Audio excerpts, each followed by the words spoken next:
believe Fiorentina have this way of either literally destroying you, like they destroyed Juventus in the past with Beppe Rossi, do you remember? Like they've destroyed Inter, and Inter are so scared of them. And this is what they've managed now. Finally, Vincenzo Italiano had managed a 2-win victory over Milan in February last year when he was at Spezia. Spezia won that match 2-0. He's moved over to Fiorentina and he managed a 4-3 victory with Vlahovic being the perfect version of himself. But did you see the scoreline coming? I don't think anybody saw this scoreline coming. 4-3. I mean, no, I didn't see this scoreline coming. I suppose I should have seen Ricky Saponara goal coming, because that seems to be pretty much what he does in his career now since he's left Milan. He just scores against them every year, often brilliantly, and then takes some time off. But I don't know what to say about this game. Some of the defending was honestly astonishing. You had the first goal, Fiorentina, which is just dropped by Tatarusanu at the feet of Duncan.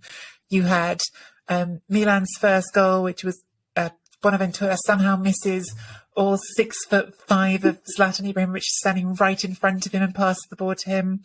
You have Fiorentina's final goal, which is Theo Hernandez, who actually had quite a good game other than this, just faffing about for no reason on the edge of his area with his back to goal. So much bad defending, but also so much fun. Fiorentina went 3-0 up, and you think, well, we're definitely done now. You're halfway through the second half, you're 3-0 up. Somehow, come all the way, let Milan back to 3-2, then 4-2, then 4-3.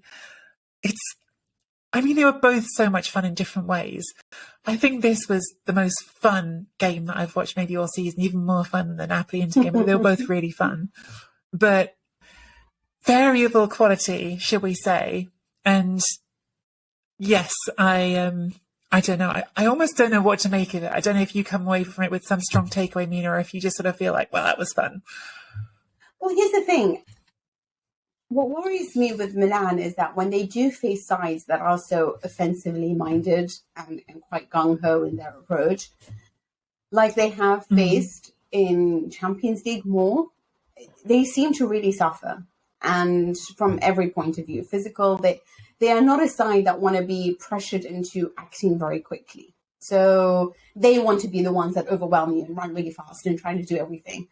And if you do the same to them, it's like they just suffer under the consequences of it. It makes me feel like if Miralem Pjanic, if you applied a certain amount of pressure, it was like you'd fumble everything in front of him.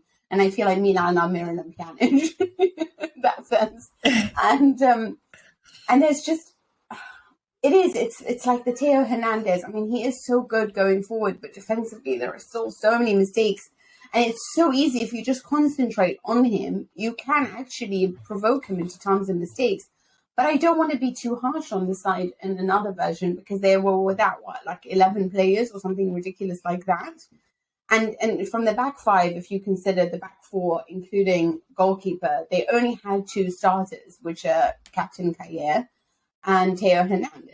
And so, without Calabria, without Tomori, who's been who's been a starter for every match, it is hugely important to have your back line, consistent and understanding and able to communicate.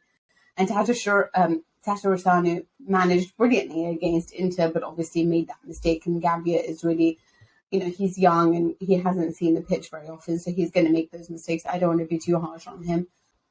And I love the fact that after this match, Pioli came out and said, no excuses for the fact that we're missing 4,000 players.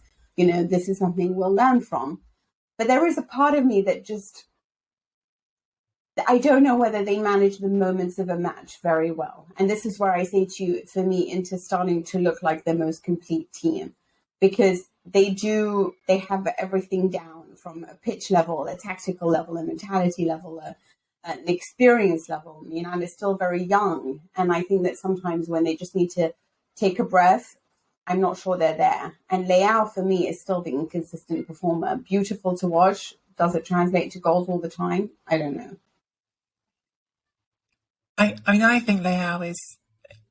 I've taken a different view of Leao in the last sort of 6 months or so. I think he's genuinely a step above most of what Milan have. Milan have some really good players. I think he's going to be really, really brilliant for a long time. I think you're right that the finishing is the only thing that's missing. Yes, could he still score some more goals? Yes.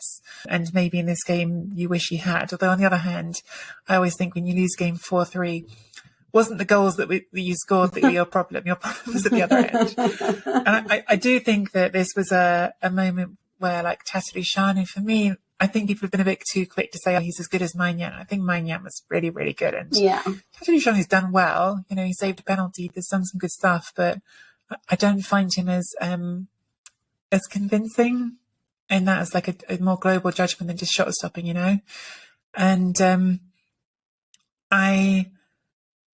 I think there were a few things that are really interesting to take away for me. I think one thing is, it makes you realise when you talk about the defensive players missing, because Fiorentina had players missing at the back as well. Yeah, 3. The thing that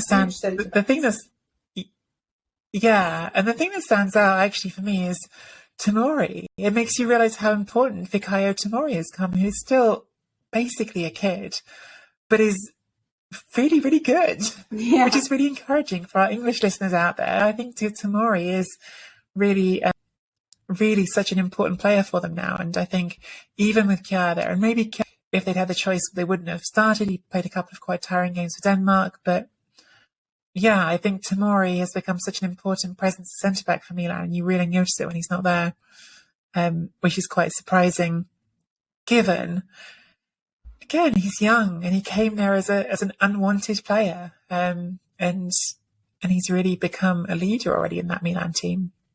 It was interesting as well for Fiorentina the way that they played this match, because I think they've been quite a topsy-turvy team in the sense that there's been matches where you've looked at them and thought, oh, the attack's a bit, Vlahovic is isolated, they're not getting their gears all together, and then there are matches like this one, and I enjoyed that one against Roma as well, when you think, wow, this is such a well put together team, and it really seemed like Vincenzo Italiano had properly studied Milan, like they were caught offside all the time. He knew how to attack them in terms of pressure points, where they could actually provoke mistakes from the certain players that they had. And, Milan, it's interesting because they've always been able to just go to the bench and bring these wonderful players on board, and it's fine. You just don't notice the absences. But obviously, when they get an injury in midfield, they've got, Bennacer, Tonali, Kessie, Bakayoko. They're all very good midfielders. It's kind of a different thing when when you have no Romagnoli and no Tomori and you're having to bring in Gabbia. It's a different thing as well. If Brahim Diaz is missing, I don't think Maldini or Krunic are exactly the same type of level that we're looking for. So I do think there is probably, in terms of squad depth, they don't have what is necessary in all areas. And I still think that when it comes to these big matches, and when you look at Zlatan Ibrahimovic's record and why he is on 7 million, is because he has scored so many big goals in so many big games. Even last season, when I was looking at his record, so many of his goals came against the best opponents or the toughest opponents.